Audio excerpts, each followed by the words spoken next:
Hello everyone, welcome back. Partnership fundamentals के इस third video के अंदर, थर्ड लेक्चर में अब हम डिस्कस करेंगे about the partnership deed. Partnership deed actually क्या होती है, what are the different contents of partnership deed and what are the different rules which are applicable in absence of partnership deed. अब हम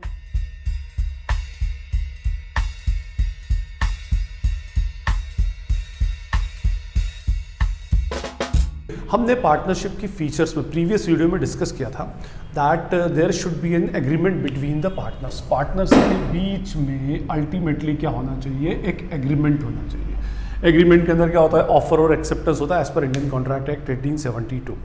अब ये जो एग्रीमेंट होगा, ये एग्रीमेंट के पीछे रीज़न क्या है कि भाई देखिए, एक से ज़्यादा लोग बिजनेस को कर रहे हैं और इट मे बी पॉसिबल कि उनके बीच में कोई भी कॉन्फ्लिक्ट्स क्रिएट हो जाए, कुछ भी कंट्रोवर्सीज हो जाए, आपस में लड़ाई झगड़ा किसी भी पॉइंट के ऊपर हो सकता है। तो अगर ये आपस में लड़ेंगे तो आगे बिजनेस को कैसे कैरी करेंगे। तो इस प्रॉब्लम से बचने के लिए पहले ही एक एग्रीमेंट कर लिया जाता है ना। अब एग्रीमेंट के अंदर सारे वो पॉइंट्स जिन पर इन फ्यूचर कोई कंट्रोवर्सी क्रिएट हो सकती है, वो सारे पॉइंट्स को हम क्या करते हैं, डिस्क्लोज कर देते हैं। अब दिस एग्रीमेंट में बी ओरल, या तो उसको ओरल रखा जाए या फिर वो एग्रीमेंट क्या हो सकता है, रिटन हो सकता है। और मैंने आपको बताया भी था कि ओरल एग्रीमेंट का कोई बेस अल्टीमेटली नहीं होता, और ये हम बातें ऑलरेडी डिस्कस कर चुके हैं। तो it is better to write the all those terms and conditions on the paper, और उसको रिटर्न के अंदर लिख लिया जाए तो बेटर है। और जब उसको रिटर्न में लिख लिया जाता है तो that document is called what, partnership deed. ये एक टाइप का पार्टनरशिप फर्म का आर्टिकल ऑफ एसोसिएशन होता है, ठीक है। पार्टनरशिप फर्म का आर्टिकल ऑफ एसोसिएशन, ठीक, फाइन, ऐसा हम उसको बोल सकते हैं। जैसे कंपनीज के अंदर कंपनी का आर्टिकल ऑफ एसोसिएशन होता है, तो पार्टनरशिप फर्म का, क्योंकि सारी terms and conditions of partnership firm are actually disclosed in partnership deed. अब अगर कोई controversy by the way by chance between the partners कुछ क्रिएट होती है या कहीं और भी क्रिएट होती है, तो first court will ask for the partnership deed, और पार्टनरशिप डीड मंगवाकर जो कंडीशंस और जो बातें पार्टनरशिप डीड में मेंशन है, अकॉर्डिंगली फर्म क्या जो कोर्ट होगी वो उसके अकॉर्डिंगली डिसीजन देगी, ठीक है ना।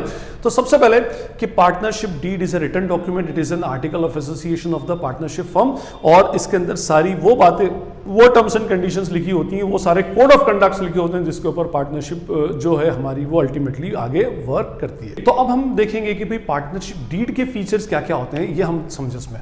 देखिए, partnership deed is a written document. सबसे पहले तो रिटन डॉक्यूमेंट होता है और रिटन एग्रीमेंट होता है। ओरल होगा तो वो ओरल जो टर्म्स एंड कंडीशंस होंगी, those were not called as partnership deed. जब तक रिटन में नहीं होगा तब तक वो पार्टनरशिप डीड अल्टीमेटली नहीं बन सकता। सेकेंड पॉइंट है, partnership deed serves as an evidence, serves as an evidence in court of law. मैंने अभी आपको क्या बताया कि भाई पार्टनरशिप डीड एक ऐसा डॉक्यूमेंट है जिसको देखकर ही कोर्ट जो पार्टनर्स के आपस के कॉन्फ्लिक्ट्स हैं या जो भी दूसरे मैटर्स हैं, उसके अंदर सबसे पहले वो क्या मंगवाएगी, पार्टनरशिप डीड मंगवाएगी, और अकॉर्डिंगली फिर क्या करती है, अपना डिसीजन देती है उसके अंदर। लेट्स सपोज कि हम ये बोल सकते हैं कि भाई पार्टनर्स के बीच में प्रॉफिट शेयरिंग रेशियो था 5:3:2, और बाद में कोई पार्टनर बदल गया और उसने बोला कि नहीं, प्रॉफिट शेयरिंग रेशियो 1:1:1 होना चाहिए, और उनमें आपस में कॉन्फ्लिक्ट्स हो गए और वो कोर्ट ऑफ लॉ में गए। तो वहां पर कोर्ट सबसे पहले आपसे बोलेगी कि भाई आप क्या करें, अपनी पार्टनरशिप डीड लेकर आए। अब उसने पार्टनरशिप डीड में देखा दैट 5:3:2 इज मेंशन्ड, तो फिर अकॉर्डिंगली वो डिसीजन देगी कि भाई जब आपकी पार्टनरशिप डीड के अंदर 5:3:2 का रेशियो मेंशन्ड है तो better you should follow the ratio of 5:3:2, ठीक है ना, रादर देन फॉलोइंग 1:1:1, या जो भी उनके बीच में कॉन्फ्लिक्ट्स होते हैं। तो उन कॉन्फ्लिक्ट्स में सबसे पहले ये एक एविडेंस की तरह काम करता है, और इसी को देख करके जो कोर्ट ऑफ लॉ कोर्ट होती है वो उसको एज एन एविडेंस मानती है, और एविडेंस मानने के बाद में फिर अपना फाइनल डिसीजन पार्टनर्स के बीच में सुनाती है। Third point is it is a legal document signed by all the partners. ये एक लीगल डॉक्यूमेंट है जिसके ऊपर कौन साइन करेंगे, सारे पार्टनर सिग्नेचर करेंगे, और जब तक सारे पार्टनर सिग्नेचर नहीं करेंगे तब तक ये अल्टीमेटली किसी काम का ही नहीं होगा।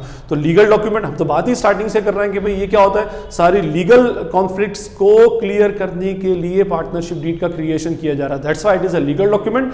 और इस लीगल डॉक्यूमेंट के ऊपर जितनी भी पार्टनर्स आपकी फर्म में, वेदर दे आर एक्टिव और sleeping, they have to sign those that specific partnership deed. Fourth point है, it should be duly stamped as per Indian Stamp Act 1889। देखिए, हमने क्या बात करी, it is a legal document, और legal document जो होता है वो स्टैम्प के ऊपर बनता है। तो इंडियन स्टैम्प एक्ट 1889 के अंडर में इसको प्रॉपरली स्टैम्प्ड होना चाहिए। जितने का भी स्टैम्प लगता है उतने का स्टैम्प बेसिकली उसके ऊपर लगा हुआ होना चाहिए, और अगर वो लगा हुआ नहीं हुआ तो ये फिर पार्टनरशिप डीड, भाई अगर मान लो कि 1000 रुपीज़ के स्टैम्प है और अगर आप उसको कम के 500-600 पर बना रहे हैं तो फिर उस केस में ये एक लीगल डॉक्यूमेंट नहीं अज्यूम होगा। जितने की स्टैम्प की रिक्वायरमेंट है उतने का स्टैम्प उसके ऊपर बेसिकली लगना चाहिए, ड्यूली स्टैम्प्ड होना चाहिए बस ultimately as per Indian Stamp Act 1889। उसके बाद नेक्स्ट पॉइंट है it is not essential to have partnership deed. भाई देखिए मैंने आपको फर्स्ट स्टार्टिंग में बता दिया कि भाई ये भी ज़रूरी नहीं है कि पार्टनरशिप डीड हो।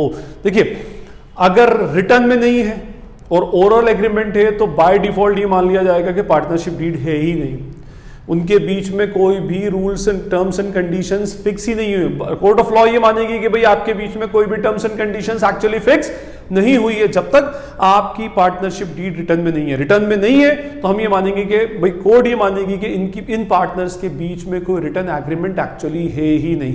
तो मैंने आपको बताया उसके अंदर कि भाई रिटर्न एग्रीमेंट की कोई ऐसी कंपल्शन पार्टनरशिप एक्ट के अंदर नहीं होती।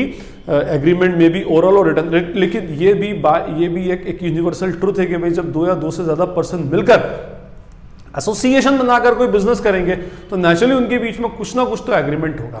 भाई अगर 2 लोग एक 2 व्हीलर पर बैठ कर कहीं जाते हैं तो उनके बीच में भी एक इम्प्लाइड एग्रीमेंट अल्टीमेटली होता है उसके अंदर कि कहाँ जाना है, कैसे जाना है, कौन सा रोड फॉलो करना है, ये सब चीज़ें उसके अंदर होती हैं। तो एग्रीमेंट तो होगा, लेकिन जब तक रिटर्न में नहीं होगा तो कोर्ट ऑफ लॉ ये मानेगा कि भाई इनके बीच में एग्रीमेंट अल्टीमेटली था ही नहीं। और लास्ट पॉइंट है इसके अंदर कि भाई in absence of partnership deed provisions of Indian Partnership Act 1932 will be applicable. ठीक है, अगर आपके पास पार्टनरशिप डीड नहीं है तो उस केस में फिर जैसे आर्टिकल ऑफ एसोसिएशन नहीं होता तो टेबल ए के प्रोविजंस एप्लीकेबल होते हैं। इन द सेम वे अगर पार्टनरशिप फर्म के अंदर पार्टनरशिप डीड नहीं है तो फिर कोर्ट के अपने इंडियन पार्टनरशिप एक्ट 1932 के अपने कुछ स्टैंडर्ड प्रोविजंस हैं, उन प्रोविजंस को पार्टनरशिप को फॉलो करना पड़ेगा। कोर्ट ये पूछेगी भी आपके पास पार्टनरशिप डीड है, नहीं है, तो फिर वो क्या करेगी, इंडियन पार्टनरशिप एक्ट के जो स्टैंडर्ड प्रोविजंस हैं उन स्टैंडर्ड प्रोविजंस की बेसिस पर फर्म का डिसीजन अल्टीमेटली सुनाएगी। जैसे उसने कहा कि भाई profit sharing ratio should be equal. अब अगर डीड है, डीड में मेंशन्ड है तो ठीक है, प्रॉफिट शेयरिंग रेशो उसके अकॉर्डिंग मान लिया जाएगा, नहीं तो फिर वो बोल देगी कि भाई इट शुड बी इक्वल। कोई पार्टनर की किए गए कोई भी एक्टिविटी के ऊपर कोई सैलरी कोई रेम्यूनरेशन ना दिया जाएगा, ये इंडियन पार्टनरशिप एक्ट 1932 का स्टैंडर्ड प्रोविजन है।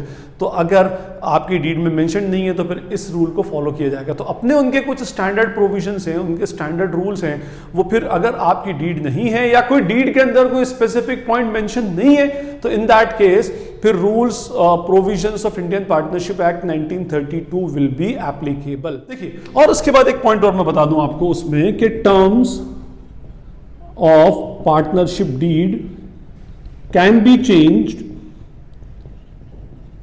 Bye consent of all partners.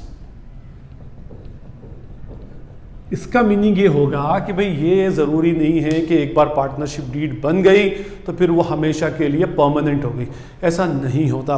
There may be some changes और एडिशंस, मतलब आप उसको एडिट कर सकते हो अल्टीमेटली, मीन्स उसके अंदर कोई मॉडिफिकेशन कोई चेंजेस अल्टीमेटली हम क्या कर सकते हैं, लेकर आ सकते हैं।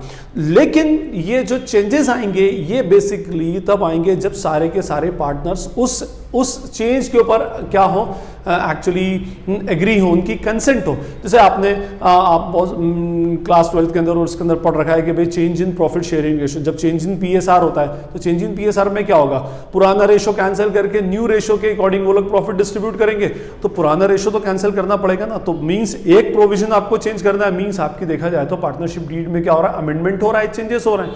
ठीक है। ए बी सी 3 पार्टनर्स थे, फोर्थ पार्टनर फर्म के अंदर एंटर हुआ, तो अब पुराना जो पार्टनरशिप का एग्रीमेंट है वो कैंसिल करके एक नया एग्रीमेंट बनाना पड़ेगा जिसमें 4 पार्टनर्स होंगे।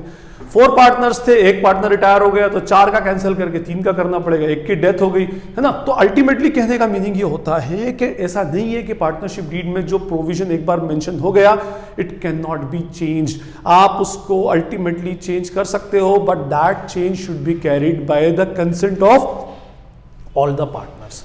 तो ये हमारे सारे के सारे फीचर्स थे पार्टनरशिप डीड के। अब हम डिस्कस करेंगे what are the different contents of partnership deed. Contents of partnership deed, partnership deed के कौन कौन से डिफरेंट कंटेंट्स एक्चुअली होते हैं, मींस पार्टनरशिप डीड में कौन कौन सी मेन बातें लिखी जाएंगी। जैसे इसके अंदर फर्स्ट पॉइंट है description of the partners, partners का नाम, ठीक है, पार्टनर का नेम, जो भी उनका अल्टीमेटली जो भी डिस्क्रिप्शन होगा तो वो डिस्क्रिप्शन पार्टनरशिप फर्म के अंदर, पार्टनरशिप डीड के अंदर मेंशन किया जाएगा। उनका नेम, उनका एड्रेस, उनके अकाउंट्स डिटेल, सब कुछ, everything about the partners, partner की जो भी जानकारी होगी वो डिस्क्रिप्शन ऑफ पार्टनर्स जो होगा पार्टनरशिप डीड के अंदर होगा। In the same way description of partnership firm, partnership firm का डिस्क्रिप्शन मींस ये फर्म एक्चुअली कितने पार्टनर्स हैं, किस टाइप का बिजनेस करेगी, उसका रजिस्टर्ड ऑफिस कहाँ पर होगा, उसका हेडक्वार्टर कहाँ पर होगा, प्रिंसिपल प्लेस ऑफ बिजनेस, जैसे ये एक नेक्स्ट पॉइंट भी है उसमें। प्रिंसिपल प्लेस ऑफ बिजनेस का मीनिंग होगा कि ये बिजनेस कहाँ से बेसिकली कंडक्ट करेगी, पार्टनरशिप फर्म जो है ये कहाँ से बिजनेस को कंडक्ट करेगी, that is called principal place of the business. तो उसका प्रिंसिपल प्लेस भी उसके अंदर अल्टीमेटली मेंशन होगा। Nature of the business, fourth point is the nature of the business, किस टाइप का ये बिजनेस करेगी, बिजनेस की फर्म है, प्रोफेशन की फर्म है, मैन्युफैक्चरिंग फर्म है, ट्रेडिंग फर्म है, एडवर्टाइजिंग फर्म है, किस टाइप का अल्टीमेटली ये बिजनेस मार्केट में कंडक्ट करेगी ये भी इसके अंदर मेंशन होगा। उसके बाद एक बहुत जो कॉन्फ्लिक्टिंग पॉइंट हो सकता है कैपिटल कंट्रीब्यूशन, किस बंदे ने कितनी कैपिटल इनिशियली कंट्रीब्यूट की थी वो भी इस पार्टनरशिप डीड के अंदर मेंशन होगा। और अगर कोई एडिशनल कैपिटल इंट्रोड्यूस करता है तो वो भी इसके अंदर मेंशन किया जाएगा। तो what the amount of capital contributions by the partner, partner की कैपिटल कंट्रीब्यूशन का अमाउंट भी इसमें आ जाएगा। उसके बाद फिर आ जाएगा इसमें rate of interest on capital, interest on capital भी इसके अंदर मेंशन किया जाएगा, कितने रेट के ऊपर इंटरेस्ट ऑन कैपिटल दिया जाएगा, that will also be mentioned in the partnership deed. Besides interest on drawings और इसकी rate of interest on drawings, ये बेसिकली इसके अंदर मेंशन की जाएगी, है ना। और फिर उसके अलावा किस तरह से पार्टनर विड्रॉल करेंगे मनी को वो भी मेंशन होगा। भाई कभी कभी क्या होता है कि पार्टनरशिप फर्म के अंदर उनमें आपस में एग्रीमेंट होता है कि साल में एक बार ही विड्रॉल किया जाएगा या मंथली बेसिस पर विड्रॉल किया जाएगा, beginning of the month, end of the month, mid of the month, quarterly basis पर विड्रॉल होगा, हाफ ईयरली विड्रॉल होगा, व्हाटएवर जैसे भी होगा, या जब चाहेंगे तब विड्रॉल हो जाएगा। तो बेसिकली ये सारी चीजें भी उसके अंदर मेंशन की जाएंगी। और किस तरह से IOD कैलकुलेट किया जाएगा, interest on drawing, that will also be mentioned in the partnership deed. Besides ये एक इंपॉर्टेंट पॉइंट जो पहले होना चाहिए था, प्रॉफिट शेयरिंग रेशियो, पार्टनर्स के बीच में क्या प्रॉफिट शेयरिंग रेशियो होगा, किस रेशियो के अंदर partners will distribute their profit, that will also be disclosed और mentioned in the partnership deed. उसके बाद फिर होगा अपना next interest on loan, rate of interest on loan, अगर किसी पार्टनर ने, ये बाहर का rate of interest on loan नहीं, क्योंकि वो तो जैसे अगर फर्म ने किसी बैंक से लोन लिया तो उसके ऊपर तो रेट ऑफ इंटरेस्ट वो बैंक ही डिसाइड करेगा, बट अगर किसी पार्टनर ने पर्सनली कोई लोन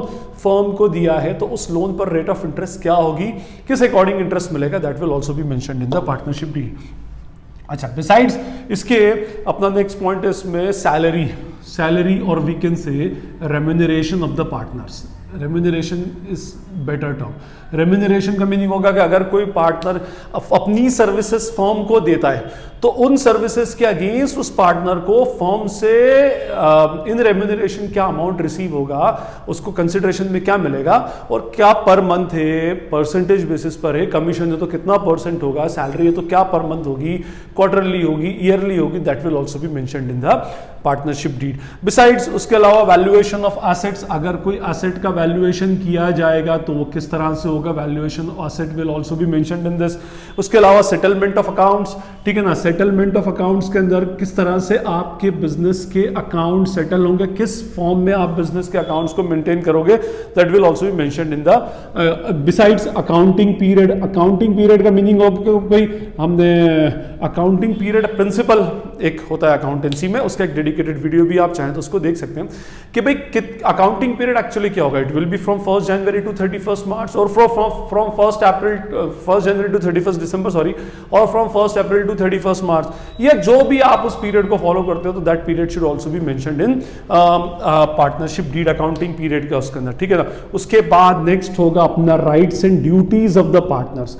पार्टनर के जो भी हुकूक होंगे, जो भी उनके राइट्स होंगे, उनके अधिकार होंगे वो, और उनकी ड्यूटीज, उनकी रिस्पॉन्सिबिलिटी, उनके ऑब्लिगेशंस जो होंगे वो सारे भी किसके अंदर, पार्टनरशिप डीड के अंदर मेंशन होंगे। उसके बाद पार्टनरशिप की अगर कोई ड्यूरेशन है स्पेसिफिक, तो that duration will also be mentioned in that. उसके अलावा फिर अपना होगा एक बैंक ऑपरेशंस, बैंक के ऑपरेशंस कैसे परफॉर्म होंगे, चेक पर किन लोगों की साइन होगी, किस तरह से पेमेंट्स होंगे और किस तरह से पेमेंट रिसीव होंगे, वो सब इसके अंदर होंगे। और उसके बाद फाइनली सेटलमेंट ऑफ डिस्प्यूट्स। अच्छा, इसके अंदर मैंने कुछ पॉइंट्स अभी ज़्यादा लिए नहीं उसके अंदर, जैसे कि भाई अगर mode of admission of new partner, अगर कोई पार्टनर नया फर्म के अंदर आएगा तो उसको किस तरह से एडमिशन दिया जाएगा, क्या टर्म्स एंड कंडीशंस होंगी।